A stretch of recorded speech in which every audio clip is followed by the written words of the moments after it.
Olá a todos que seguem o canal Tratamento de Efluentes. Estamos aqui fazendo mais um vídeo, agora sobre um assunto muito interessante, que é um fato chamado solubilidade. A maioria de nós já deve ter estudado isso nas aulas de química, da escola ou até da universidade, né? Mas, na verdade, a solubilidade é uma coisa, é um conceito muito importante, importantíssimo no tratamento de efluentes. Então, basicamente, nós podemos ter, no caso dos efluentes, onde o solvente é um líquido, e este líquido é a água, nós podemos ter basicamente três tipos de solubilidades. Solubilidade de sólidos dissolvidos em água, solubilidade de líquidos que estão miscíveis, são miscíveis ou estão também dissolvidos em água, ou gases também que podem estar dissolvidos em água. No caso dos sólidos, né, nós sabemos que cada substância tem um chamado coeficiente de solubilidade. O que seria isso? Seria a quantidade máxima em gramas ou miligramas por litro que uma dada substância consegue dissolver em água. Vamos pegar como exemplo a substância mais comum que a gente usa, que é o cloreto de sódio, chamado sal de cozinha.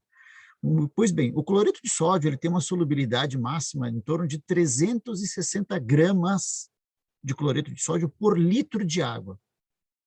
Se eu quiser adicionar mais cloreto de sódio, além dessas 360 gramas, o que vai acontecer? Ele não vai se dissolver, ele vai formar aquilo que a gente chama de um precipitado, ele não dissolve. Tá?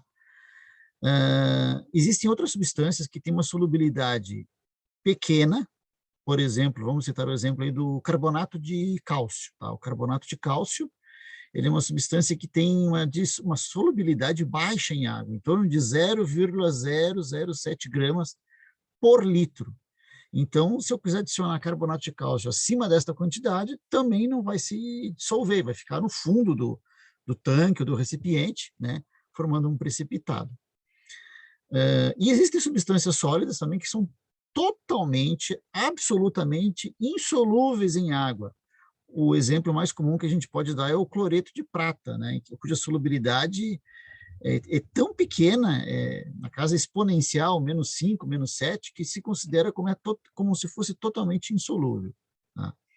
Quanto às substâncias líquidas, tá, nós temos aí a possibilidade de ter substâncias que são totalmente ou infinitamente miscíveis com água. Então, por exemplo, o álcool e a água, a gente sabe que tem uma miscibilidade em qualquer proporção, e outras serão ou pouco miscíveis com água ou totalmente miscíveis.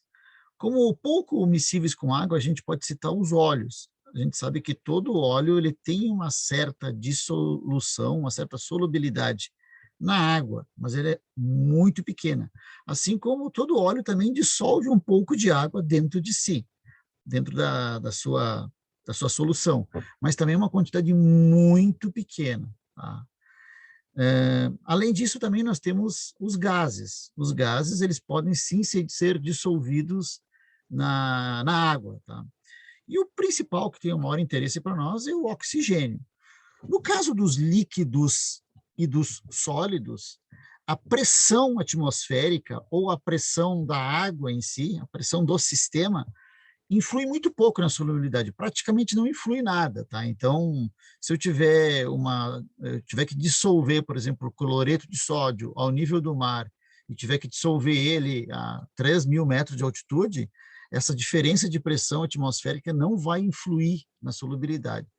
Já com os gases, sim, isso influi bastante, tá? Então, a gente sabe que a água ao nível do mar, ela vai ter muito mais oxigênio dissolvido que uma água numa grande altitude, numa elevada altitude. Além da pressão, outro fenômeno, outra propriedade que afeta a solubilidade é a temperatura. Tá? A temperatura, sim, tem um efeito bastante grande na solubilidade.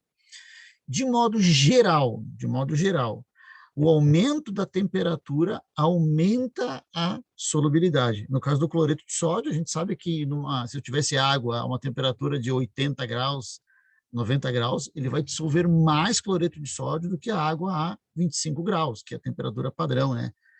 Nas condições normais de temperatura e pressão. Porém, existem algumas poucas substâncias, são bem poucas, tá?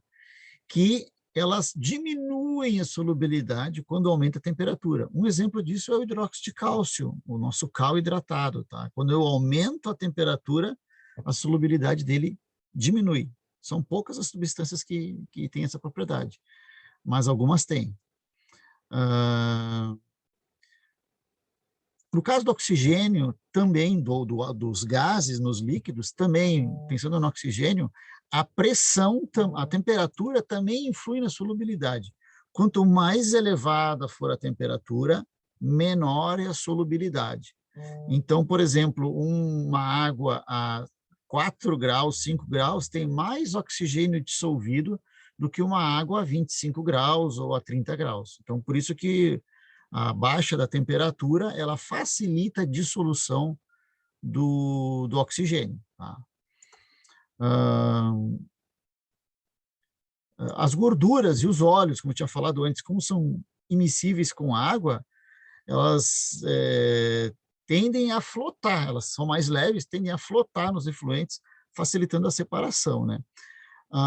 Outra coisa, a solubilidade dessas substâncias, ela é influenciada também pelo meio, ou seja, existe um fenômeno chamado efeito do íon comum, tá? Que é muito interessante, que é o seguinte: se eu tiver já uma solução que tem um certo teor de cloreto de potássio, por exemplo, e eu quiser dissolver o cloreto de sódio dentro, eu vou ver que eu não vou conseguir dissolver a mesma concentração que eu tinha antes de cloreto de sódio. Eu não vou conseguir chegar nas 360 gramas por litro. Por quê?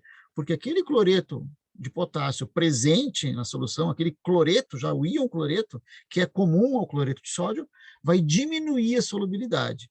É por isso, pessoal, que num efluente, quando a gente está tratando um efluente, essas interações entre os sais e os íons, elas influenciam muito na maior ou na menor solubilidade daquela substância.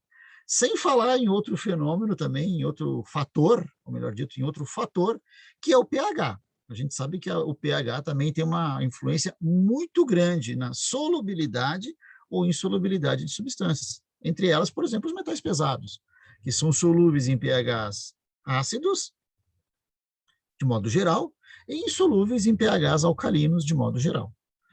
Certo, pessoal? Esse vídeo, então, foi para falar sobre esse tema da solubilidade. Eu pretendo fazer nos próximos dias um outro vídeo falando sobre a cinética. O que é a cinética? A cinética é a velocidade com que os fenômenos químicos e as reações químicas acontecem. E há uma série de fatores que influencia essa cinética, cujos fatores eu vou tratar num próximo vídeo com vocês. Aproveito para convidar aqueles que ainda não estão inscritos no canal a se inscreverem. Se vocês gostaram do vídeo, deem o seu like, divulguem, compartilhem, para que possamos disseminar o conhecimento por toda a sociedade. Um grande abraço a todos e nos vemos no próximo vídeo.